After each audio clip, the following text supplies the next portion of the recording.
Hello, Potato. It is December the 12th. We are now halfway to Christmas. The good news is that means we're halfway to getting your presents. The bad news is it's halfway to the fact you haven't bought anybody else theirs yet.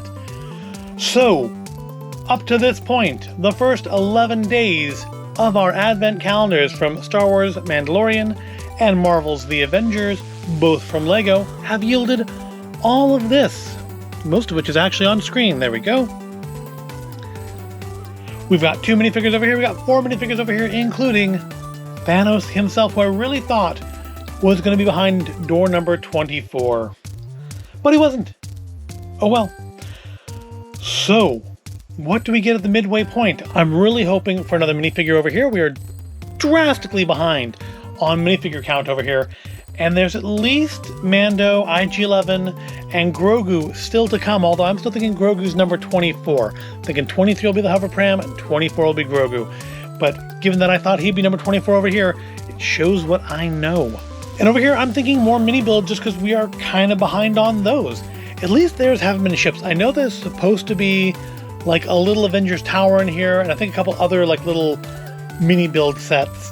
So I think we have those still to look forward to, if you can call that looking forward. But let's get to it. Day 12 of Star Wars The Mandalorian from LEGO appears to be a TIE Fighter.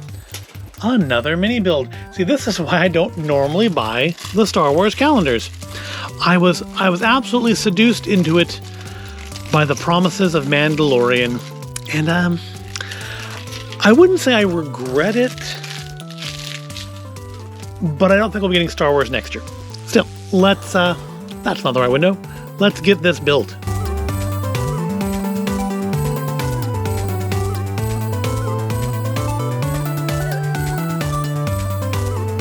There we go. Definitely one of the simpler mini builds we've had in this collection. And kind of one of the smaller ones. Still maybe a little big to put into Santa's Village as a toy, but a smaller mini build compared to some of the other stuff here. Not super detailed, as mini builds don't tend to be super detailed, but identifiable as to what it is. I don't have to question, at least it's a basic enough Star Wars vehicle that I understand what it is out the gate. So, let's see if the Avengers can beat a TIE Fighter. I'm thinking maybe. Star Wars started strong, but we've got our first mini build over here. It appears to be the Helicarrier. It appears to, like a lot of things in this particular set, not want to come out of the window. I really have I've had that problem over here with a number of pieces.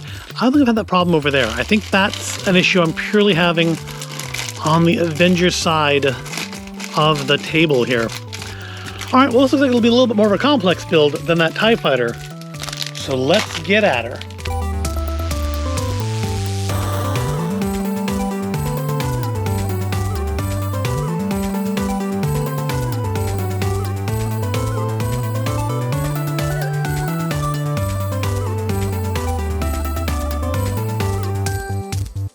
There we go. That's got it. So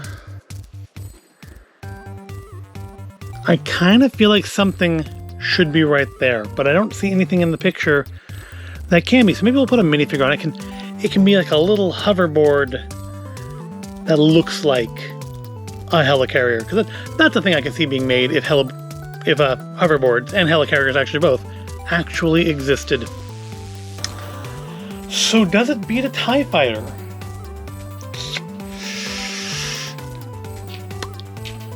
Well, it's definitely a more involved build. They both look accurate to what they're supposed to be, though. I think I'm going to give it to Star Wars today. It's a classic vehicle.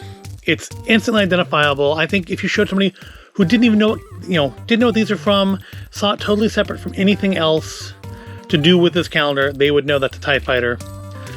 This, if you didn't tell them Marvel, they may not know what it is. They just would think it's some sort of a weird boat. Not to say it's bad, it's a weird boat. So yeah, we'll give that one to Star Wars. It also kind of feels like a pity offer because they've just not been doing that well. All right, what is our cheese at the halfway point of our Ilchester #cheese not chalk calendar? Where is day 12? This calendar's getting completely, I know it's down here at the bottom. This calendar's getting completely unreadable. And let's pop it open. Maybe. The whole thing just wants to come apart. All right. What's our joke of the day? Why does cheese look sensible? Because everyone else on the plate is crackers! Waka waka waka.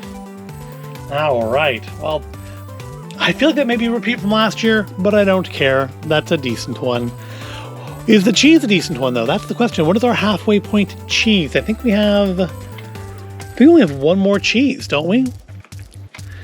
I think all we're missing is like that sage and onion one is the only one we haven't tried yet. What is today? Is it sage and onion? It is. It is stuck. There we go. Having trouble with this side of the table getting stuck on things, aren't I? It is cheddar cheese with apple, sage, and onion. So I had forgotten there was apple in it. Gotta say, it does not look great. But after Mexicana, it can't possibly be as bad. So let's give it a try. It's an interesting flavor combination. Cheese and apple, I get. Sage and onion, I get. Sage and cheese, I get. But I don't know about all three of them together. Well, four of them together. Cheese is a flavor too, isn't it? Let's give it a sniff. I mostly smell the sage, which isn't necessarily a bad thing. Let's give it a try. That's a weird one. There's a little sweetness, which I'm assuming is the apple, but I mostly get the flavor of the apple up into, like, in my nose as an aroma. The aftertaste tastes kind of like, I don't think they make them anymore, but you remember they used to have these vegetable crackers that looked like bell peppers, and I think there's a couple other shapes in there, like an onion shaped one, a bell pepper one. The taste I have in my mouth right now is very much the taste of those crackers. It's not an unpleasant flavor, but the texture is not great. There's little chewy bits in there, which I'm assuming are the sage and the onion, that are not pleasant in the mouth. The flavor is fine. I think this would be good on something. I don't think this one would be good by itself. This is not a snacking cheese. This would be good on a biscuit of some sort, or a cracker, or maybe even a sandwich. But on its own, just like this, not fantastic, not something I would buy. If like all of these cheeses were in my market, this isn't one I would pick up. I would pick up a lot of the others, but not this one. But it is light years better than Mexicana. Mexicana has set a bar so low that I frankly think Velveeta would fall over that bar rather than get stuck by it. Mexicana was just that bad. This is not good, but it is acceptable. And it wraps us up for the halfway point.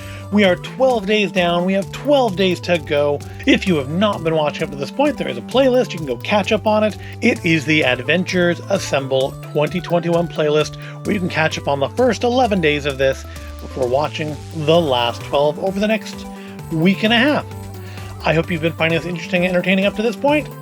I hope you will come on back tomorrow, and I hope that I will see you then. Like and subscribe. Happy holidays. Come back tomorrow for day 13.